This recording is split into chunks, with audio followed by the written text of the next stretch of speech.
Okay so अस्सलाम वालेकुम, we are back to study another topic of eye that is retinoblastoma. हमने last की कुछ वीडियोस में डिफरेंट टॉपिक्स पढ़े हैं आई के जो कि इंपॉर्टेंट हैं, हाई यील्ड हैं, जिनसे वाकई एग्जाम में कुछ आता है। तो the next one is retinoblastoma which is a malignant tumour of infancy and it involves the retinal blast cells of sensory retina. जो सेंसरी रेटिना के रेटिनोब्लास्ट हैं, जो प्रिमिटिव सेल्स हैं, जो भी डिफ्रेंशिएट नहीं किए, उनका ट्यूमर है और मेलिग्नेंट ट्यूमर है, और ये मेटास्टाइज करके बोन्स तक को अफेक्ट कर सकता है, लिवर तक को अफेक्ट कर सकता है। और इसी के बारे में हम आज पढ़ने वाले हैं। यही है, एक तो ये मोस्ट कॉमन ट्यूमर है इन्फेंसी का, और ये फर्स्ट 3 ईयर्स ऑफ एज में प्रेजेंट करता है, और 3 ईयर्स के बाद इसकी प्रेजेंटेशन बहुत कम है।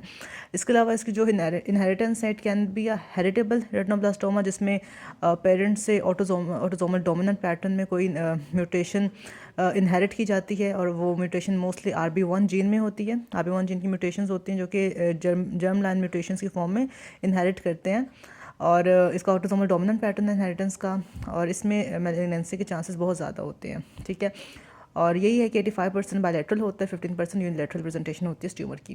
नॉन हेरिटेबल में ये है कि सोमैटिक म्यूटेशंस होती हैं, जो कि जिसको हम स्पॉन्टेनियस म्यूटेशंस भी कह सकते हैं, और इसमें अगेन RB1 जीन में म्यूटेशंस होती हैं।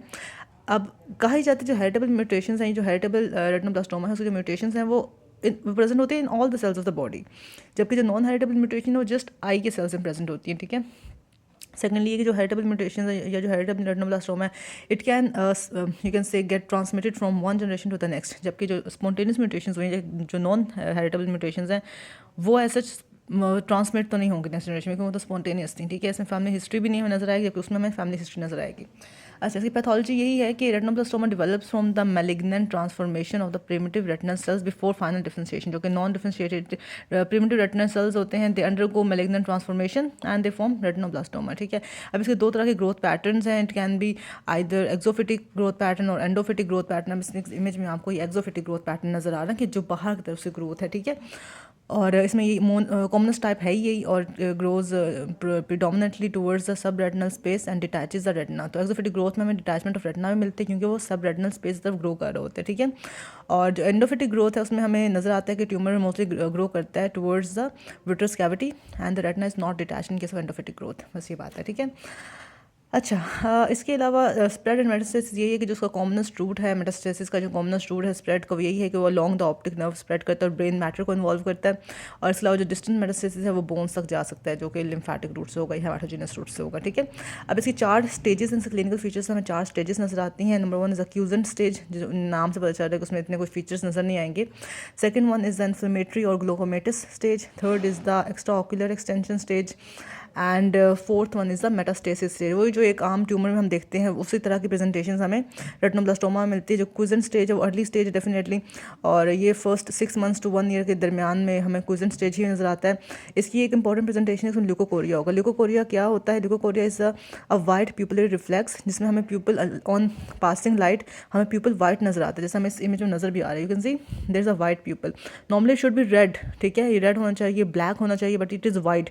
वाइट इसलिए क्योंकि बिहाइंड द एंटीरियर चेम्बर और in proximity to the lens, वहाँ पे कोई वाइट मैस पड़ा हुआ, जो कि कोई कंजेंटल कैटरेक्ट भी हो सकता है, जो कि रेटिनोब्लास्टोमा भी हो सकता है। We don't know that. हम फर्दर इन्वेस्टिगेशंस करेंगे तो हमें ल्यूकोकोरिया की फर्दर डिफरेंशियल्स पता चलेंगे कि ये ल्यूकोकोरिया, ये जो वाइट प्यूपिलर रिफ्लेक्स है, ये क्यों हो रहा है। राइट, तो फॉर नाउ हम ये देख लेते हैं कि रेटिनोब्लास्टोमा में भी हमें ल्यूकोकोरिया मिल सकता है। ठीक है, but by the end of the video हमने ये देखना है कि ल्यूकोकोरिया और हमें किन किन कंडीशन से मिल सकता है, कि हम रेटिनोब्लास्टोमा के साथ और कौन कौन से डिफरेंशियल्स रख सकते हैं। ठीक है, अच्छा, तो ल्यूकोकोरिया एक कंप्लेंट मिलती है हमें क्विजेंट स्टेज में। ठीक है, जिसमें वाइट प्यूपिलर रिफ्लेक्स होता है, कॉमनेस प्रेजेंटेशन भी है। इसके अलावा हमें स्क्विंट मिल सकता है।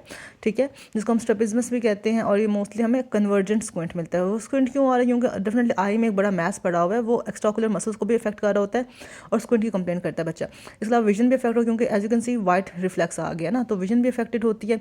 और जब हम थर्मोस्कोपी करते हैं, ठीक है, for checking out the retina और to check out the fundus, तो उसमें हमें क्या चीज़ें नजर आती हैं? अगर तो एग्जोफिटिक टाइप का ट्यूमर है उसके केस में तो हमें पेल पिंक या वाइट मैस मिलेगा with newly form blood vessels on it, ठीक है, पेल पिंक या white mass with newly form blood vessels on it अगर वो एंडोफिटिक मैस है। अगर एक्सोफिटिक टाइप है रेटिनोब्लास्टोमा तो हमें अपीयरेंस मिलेगी एक्सोडेटिव रेटिनल डिटैचमेंट की विद सब रेटिनल मल्टीलोब्युलेटरी वाइट मैस। हमने ये ऊपर पढ़ा था कि जो एक्सोफिटिक होता है वो रेटिनल डिटैचमेंट भी करवाता है, तो एक्सोडेटिव टाइप की रेटिनल डिटैचमेंट हमें नजर आएगी इन केस ऑफ एक्सोफिटिक मैस, और साथ में हमें सब रेटिनल मल्टीलोब्युलेटेड मैस भी मिलेगा, ठीक है। अच्छा, इसके अलावा ये ऐसा ट्यूमर है जिसमें कैल्सिफिकेशन बहुत ज़्यादा होती है, ठीक है, तो अगर तो कैल्शियम या कैल्सिफिकेशन है on the surface of tumour तो अपीयर होगी एज वाइट पर्ली, ठीक है, और अगर वो कैल्सिफिकेशन ट्यूमर मैस के विद इन है तो वो चौकी वाइट अपीयर होगी, ठीक है, ये बात होगी। तो ये वाइट पर्ली अपीयरेंस, कैल्सिफिकेशन और ऑफ्थाल्मोस्कोपिक फाइंडिंग्स, स्क्विंट, ल्यूकोकोरिया, डिक्रीज विजन, ये उसकी अर्ली स्टेज या उसकी क्विजेंट स्टेज के फीचर्स हैं, ठीक है। अच्छा, अब रेटिनोब्लास्टोमा इन्फ्लेमेटरी या ग्लूकोमेटस स्टेज में क्या फीचर्स दे सकता है, तो अगर हमने इसको ट्रीट नहीं किया इन द क्विजेंट स्टेज तो क्या हो सकता है, स्यूडो हाइपोपियन हो सकता है। हाइपोपियन होता है पस इन द एंटीरियर चेंबर। स्यूडो है मतलब कि कोई इन्फ्लेमेशन चल नहीं रही है सच, लेकिन वो रेटिनोब्लास्टोमा की वजह से इन्फ्लेमेशन हो गई है, ठीक है। So intraocular inflammation will present as pseudo hypopyon pus in the anterior chamber. इसके अलावा पेनफुल रेड आई भी हो सकती है क्योंकि अगेन इन्फ्लेमेशन हो रही है, साथ में सेकेंडरी ग्लोकोमा भी हो रहा है। डेफिनेटली आई के अंदर एक मैस पड़ा हुआ है तो वो आई के जो एक्वस के ड्रेनिंग पाथवेज हैं उनको भी ऑब्स्ट्रक्ट कर सकता है, तो सेकेंडरी ग्लोकोमा हो सकता है, ठीक है। तो सेकेंडरी ग्लोकोमा की वजह से पेनफुल रेड आई मिलेगी और स्यूडो हाइपोपियन होगा ड्यू टू इंट्राओकुलर इन्फ्लेमेशन, ये बात होगी। जो third stage that was extraocular extension stage, उसमें डेफिनेटली एक्स्ट्राओकुलर एक्सटेंशन का मतलब ये है कि वो बाहर के एरियाज को इन्वॉल्व करेगा, ट्यूमर रेटिना से वो बाहर की तरफ आ रहा है, ठीक है। So when the tumour enlarges it extends beyond the eyeball to the extraocular muscles and the orbital tissues resulting in marked proptosis, जो कि हम यहाँ पे प्रोप्टोसिस मिल भी रही क्योंकि ट्यूमर ने अब आईलिड को भी इन्वॉल्व कर लिया, एक्स्ट्राओकुलर मसल्स को भी इन्वॉल्व कर लिया, उसकी प्रोप्टोसिस शुरू होगी। तो the extension of the tumour outside the eyeball and the involvement of extraocular muscles and orbital tissues will result in extraocular extension stage. Third stage ये है। Fourth stage is metastasis stage, जिस हमें क्या नजर आ रहा है। अच्छा, metastasis as I already told you कि डायरेक्ट एक्सटेंशन भी हो सकती है उसके along the optic nerve to the brain. इसके अलावा लिम्फेटिक स्प्रेड हो सकता है to the pre auricular lymph nodes, ठीक है, और ब्लड स्ट्रीम से लिवर या बोन्स या अदर ऑर्गन्स तक स्प्रेड कर सकता है। Lymphatic spread, blood stream spread और डायरेक्ट एक्सटेंशन हो सकती है, ये बात होगी। डायग्नोसिस हम इसका एग्जामिनेशंस और इन्वेस्टिगेशंस की बेस पे करते हैं। अब एक बात आपने याद रखनी है कि there is a huge difference between examinations and investigations. हम अक्सर ये करते हैं कि हम इन्वेस्टिगेशंस हमसे पूछी होती हैं और हम उसमें टोनोमेट्री लिख रहे होते हैं, पैरीमेट्री लिख रहे होते हैं, ऑफ्थेल्मोस्कोपी लिख रहे होते हैं, तो these all are examinations of the eye, these are not investigation. Investigation में पूछेंगे तो हम उसमें सीटी स्कैन लिख सकते हैं, एक्सरे लिख सकते हैं, एमआरआई लिख सकते हैं, लैब इन्वेस्टिगेशन लिख सकते हैं, ओसीटी लिख सकते हैं, ए स्कैन, बी स्कैन, ये है investigations. Do not confuse examinations with investigations. Viva में भी नहीं करना और ऐसा थ्योरी में भी नहीं करना क्योंकि बहुत बुरे मार्क्स मिलेंगे ऐसे करेंगे तो, ठीक है। एनीवे, तो एग्जामिनेशन हम अंडर जनरल एनेस्थीसिया करते हैं और फुली डायलेट करते हैं पीपल को फॉर एग्जामिनर आई। और हम क्या क्या एग्जामिनेशंस कर सकते हैं, tonometry to check for the pressure in the anterior chamber, ठीक है। इसके अलावा मेजरमेंट कर सकते हैं कॉर्नियल डायमीटर की, और एंटीरियर चेंबर के एग्जामिनेशन के लिए हम हैंड हिल्ड स्लिट लैम्प करते हैं, या फिर जहाँ पे स्लिट लैम्प एग्जामिनेशन का नाम आए तो स्लिट लैम्प एग्जामिनेशन हमेशा हम एंटीरियर चेंबर को स्टडी करने के लिए करते हैं कि वहाँ पे स्यूडो हाइपोपियन तो नहीं पड़ा हुआ या वहाँ पे कोई इन्फ्लेमेशन तो नहीं पड़ी हुई, ठीक है। तो एंटीरियर चेंबर की एग्जामिनेशन होगी, कॉर्नियल डायमीटर हो गया, pressure in the anterior chamber check कर लिया, इनडायरेक्ट ऑफ्थेल्मोस्कोपी करनी है हमने टू चेक फॉर रेटिना, और स्क्लेरल इंडेंटेशन के साथ हम करते हैं इंटरनल ऑफ्थेल्मोस्कोपी जिसमें हमें सारी फंडस फाइंडिंग्स मिल जाती हैं, ठीक है। तो ये होगी उसकी एग्जामिनेशन जिसमें हम आइडेंटिफाई कर सकते हैं कि वेदर इट इज़ रेटिनोब्लास्टोमा और नॉट। इन्वेस्टिगेशंस में as I already told you कि एक्सरे करते हैं तो प्लेन एक्सरे करते हैं जिसमें हमें क्लासिफिकेशन मिलती है, क्योंकि एज आई टोल्ड यू कि हमें फर्स्ट स्टेज में ही क्लासिफिकेशन मिल रही थी on the surface of tumour और विद इन द ट्यूमर, ठीक है। तो हमें क्लासिफिकेशन आइडेंटिफाई हो जाएगी ऑन प्लेन एक्सरे। इसके अलावा अल्ट्रासोनोग्राफी या अल्ट्रासाउंड कराते हैं आँख का, जिसको हम ए स्कैन या बी स्कैन कहते हैं। ये ए स्कैन 1 डायमेंशन स्कैन होता है, बी स्कैन 2 डायमेंशन स्कैन होता है, आई का अल्ट्रासाउंड होता है। It's very useful to assess the size of tumour and calcification. तो अगर किसी वजह से हम डायरेक्ट ऑफ्थेल्मोस्कोपी पे या इनडायरेक्ट ऑफ्थेल्मोस्कोपी पे फंडस को ना देख पाए तो हम ए स्कैन या बी स्कैन करके पोस्टीरियर टू द लेंस के स्ट्रक्चर्स को ऑब्जर्व कर सकते हैं, ठीक है।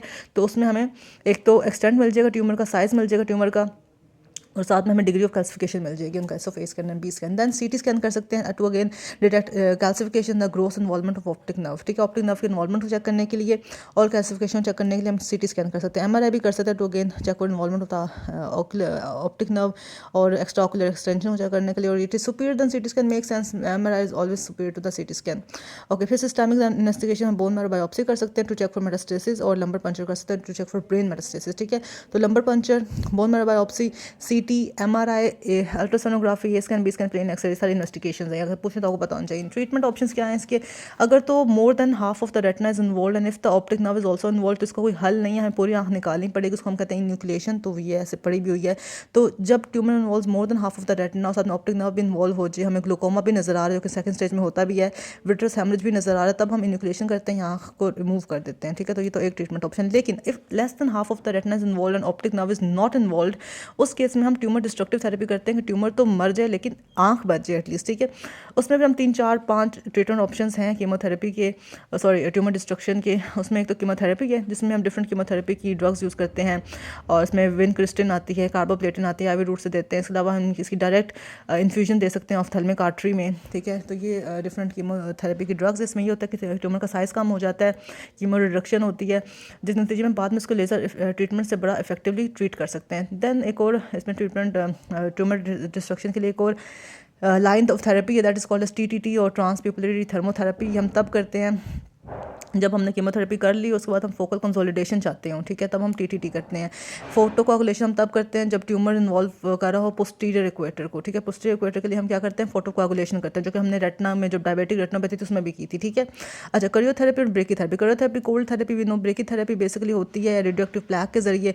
तो क्रायोथेरेपी और ब्रेकीथेरेपी हम तब करते हैं, इसको BC से याद कर लें, जब एंटीरियर इक्वेटर को ट्यूमर इन्वॉल्व कर रहा हो। ठीक है, ब्रेकीथेरेपी में हम लोग रेडियोएक्टिव प्लैक यूज़ करते हैं। देन हम एक्सटर्नल बीम रेडियोथेरेपी भी कर सकते हैं। एक्सटर्नल बीम रेडियोथेरेपी इसलिए करते हैं क्योंकि retinoblastoma is highly radio sensitive, याद रखना है आपने। ठीक है, तब हम इसके से हम कर सकते हैं, लेकिन इसकी कॉम्प्लिकेशन काफ़ी ज़्यादा होती हैं। बस बाकी सेकंड ट्रीटमेंट ऑप्शन है न्यूक्लिएशन, जो कि हम तब करेंगे जब हमारे पास इंडिकेशन न्यूक्लिएशन की होगी। ठीक है, अच्छा, तो ये हमने सारी बातें कर ली अबाउट द रेटिनोब्लास्टोमा, ये बात होगी। अब हम बात करते हैं बहुत डिफरेंशियल डायग्नोसिस जो हमें मिलते हैं इन केस ऑफ ल्यूकोकोरिया या वाइट पिपलियरी रिफ्लेक्स। वाइट पिपलियरी रिफ्लेक्स कब कब आ सकता है? एक तो हमें ऑलरेडी पता है कि रेटिनोब्लास्टोमा केस में तो आएगा ही आएगा, ये बात होगी। इसके अलावा कॉन्जेनिटल कैटरैक्ट में भी आ सकता है। ठीक है, इसके अलावा रेट्रोलेंटल फिब्रोप्लेजिया, जो कि एक जब प्रीमेच्योर इन्फेंट्स को हम जब ऑक्सीजन थेरेपी देते हैं और ऑक्सीजन टॉक्सिसिटी हो जाए और behind the lens fibrovascular tissue बनने लग जाए, जिसको कहते हैं रेट्रोलेंटल फाइब्रोप्लेजिया, तो उसके इसमें भी वाइट पिपलियरी रिफ्लेक्स मिलता है।